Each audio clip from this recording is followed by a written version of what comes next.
The old adage says that stupid people don't know that they are stupid. And if they knew they were stupid, then they wouldn't be stupid. It's sort of something along those lines.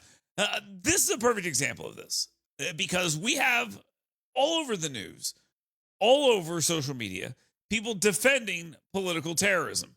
I've hosted enough radio shows today alone to know that people will come out of the woodwork to tell you, oh, yeah, well, what about January 6th when you talk about political violence?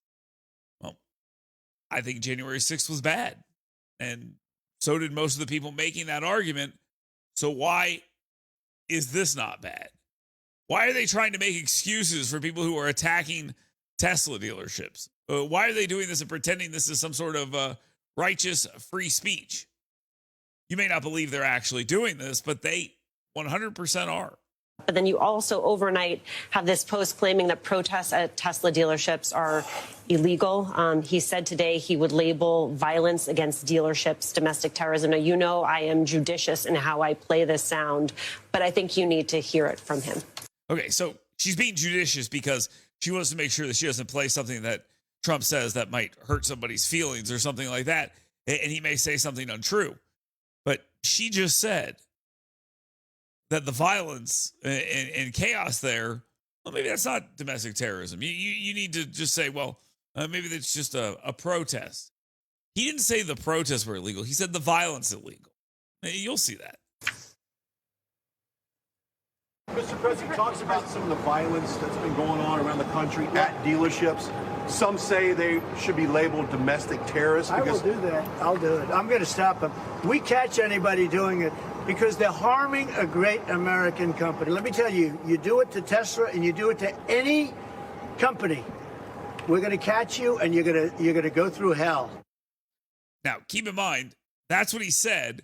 It definitely is not how she framed it. But even on the Chiron, it says, Trump says he will label violence against Tesla as domestic terrorism because that's exactly what it is. It's violence for a political means. Everyone knows that. That's exactly what it is. And for her to say that it's about protests being declared illegal, that of course is not true. But she can't tell the truth. She has to tell a lie. So how does she come out of this? So just to be clear, you protest a private company, you are labeled by this administration a domestic terrorist. But then you all. Okay, just to be clear, that's not what Donald Trump said. It's not even close to what Donald Trump said. She knows that's not what Donald Trump said, but she's still going to try to make that argument. Why? Well, because she's a dishonest hack. But she's not the only one. No, there are plenty of dishonest hacks out there hacking away on cable news. This is from CNN. Like if you are attacking Teslas or dealerships, going beyond vandalism, that could be an act of domestic terrorism. But I do want to ask about this as resistance. You're being violent for a political means. You're attacking people's businesses. You're being straight up, and she's using these terms, violent. And is that resistance? She asks a sitting member of Congress, is it?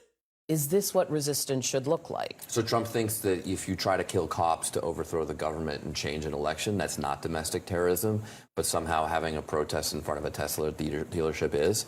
The bottom line with Trump is freedom and liberties belong to people who agree with him, and that's it. That's his view of America. That's not a view that people who believe in our Constitution share. It's also not what was said in any way, shape, or form. And once again, here we have somebody pushing a message, a narrative, a lie. He didn't say protests were not allowed and that you can attack on January 6th. He never said any of that. And just to go and call it terrorism and things like that, maybe you should pay attention because not even the Biden DOJ was calling these people terrorists or insurrectionists or anything like that. That's a made-up construct by our friends in the media. They weren't charged with that. They were wrong on January 6th, but they were also overcharged. These people could make their point and tell the truth. It's possible to do both things. I know they don't like trying to do that. I know they would much rather just be angry and try to sell something that makes absolutely no sense, but not a lot of people are buying, obviously. Going out and attacking a car dealership because you're mad at the guy who owns it is completely insane. Doing that over politics is even crazier. Speaking of crazy, watch this clip. Armed with a pickaxe and sledgehammer in Seattle's Soto neighborhood, these two fellas went to town on this Tesla. The car was left in shambles with shattered windows, massive punctures, and tons of anti-Elon Musk graffiti. And by the way, the guy reporting this reports his own. The tone itself implies that maybe it's comical or silly. It's delusional. It's absolutely delusional. And again, I wrote this in the description here. Remember when we saw Kid Rock shoot up some beer cans? However, it was like, oh my God, that's violent. It's the worst thing in the world. It's the worst thing that ever happened. This is calling for violence. This stuff is actual violence. You see it, not that this is just some dumb guy beating up a car that you're going to find he just paid for. So you got Elon Musk there. But you notice they didn't find any of that funny. They thought that stuff with Kid Rock and anyone else, which there wasn't much of it. But imagine someone had went and attacked a beer distributor when they were boycotting Bud Light. Miller High Life's a superior beer anyway. I don't like what Elon Musk is doing. This man would only give me his first name. Greg, sorry. But says he actually owns the white Model S. I bought it just to destroy it. And Greg says he coordinated the stunt with his friends because he doesn't like Musk. Tesla supports traffic. Bought it to destroy it? Yeah. It's just absolutely ridiculous stuff here. But that is what they do. And I cannot sit here and look at this and wonder, are these guys the good guys? Are they the good guys? Again, this stuff is happening all over the place. Oh my gosh, a Tesla Cybertruck is on fire. All right, there's a fleet of Cybertrucks right now. Unbelievable. Seattle fire on the scene. So you gotta get off the Breaking news. I'm sorry? Get off the property. All right, you've got dozens of firefighters now putting out flames on the Cybertruck. Absolutely insane. Now, is this not domestic terrorism?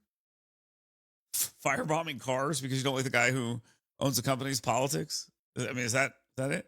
I also have a question for all the people who are like, oh, these people need to sell their cars. Sell your car, sell your car.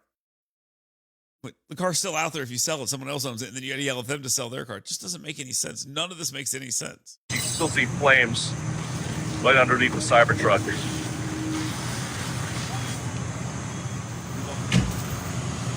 As you can see, there are several other Cybertrucks just parked here. This is the Soto neighborhood here in Seattle, Sunday evening. Seattle fire on the scene, trying to put out the flames on a Cybertruck. It's unclear how this all started, but we know how it all started. It's terrorism. It's terrorism. They're trying to intimidate people with political violence. We call it what it is. It's terrorism. And that's what Trump said. They asked him directly, is this violence terrorism? He said, yes, the violence is terrorism. It makes a lot of sense, and everyone should understand that. But our friends on the left, they still don't get this. Here we are, another clip on CNN. This time, we have Casey Hunt there, who is absolutely terrible. And Scott Jennings makes an appearance to just start destroying people once again. This one, I think, is only a 3-on-1 battle, so he's a little overpowered for this fight. But here it is. We'll share it. I'm assuming you agree, because as a Republican strategist, you wouldn't have advised him to go in front of the White House and drive a Tesla. Wait, why?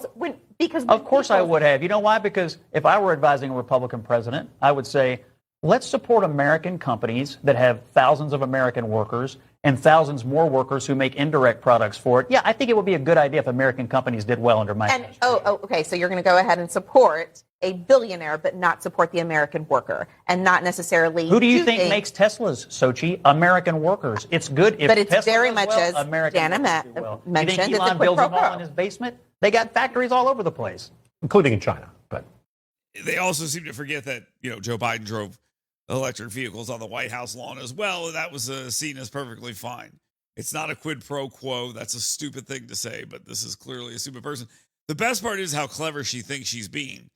And now that he's owning her, she doesn't know what to do, so she's just going to keep throwing out different accusations. Yeah. Do they not have thousands of Americans? The visual of him driving a six. Did Joe Biden drive a Jeep Rubicon around the South Okay, Lawn? a six-figure car Where do that they make those? is owned by nobody a who was billionaire working in for the White House. Stellantis is giving The billions of UAW dollars had a to- stake in it, to- and the to UAW Joe Biden. gave money to Joe Biden, and they supported Joe Biden. You're saying one hand. Well, you're talking about the UAW. You're kind of making We're a talking point about about a the workers. billionaire, who is in the it's not federal unusual. government making cuts and making business deals that end up benefiting himself. A lot of those It's a terrible I've look never for Donald seen Trump. Democrats so excited to tear down an American company or companies the way they are right now. It's crazy. It's absolutely correct. That's exactly what they're doing. They're mad at Elon Musk, so they want to tear down his company, and it is pathetic. Absolutely pathetic. And they're going to keep doing it. And again, I keep referencing this, and I will continue referencing it. When Bud Light was being boycotted because Dylan Mulvaney was a part of that, people suggested that maybe that was getting a little too close and people were going to get hurt. And the only person that got hurt was whoever gave her money for her, him money or whatever, for the book deal he did where he didn't sell any books. But they made that argument. It was a stupid argument, but they made it. And in this case, you have people actively attacking the, I guess, I don't know, visuals, the symbols of Elon Musk. You don't think that this is a call to violence? Actually, it's actual political violence. Donald Trump condemns it, and the media acts like, no, it's just resistance and it's protesting. It's not. It's violence. And you'll notice all these people in the media who are concerned about optics and all this other stuff, they never say, hey, maybe you guys should denounce this. Different rules for different political parties. Damn, Democrats got it good. I guess that's the moral of this story. Just like almost every story. If the media reported the news correctly, Democrats would never win another election.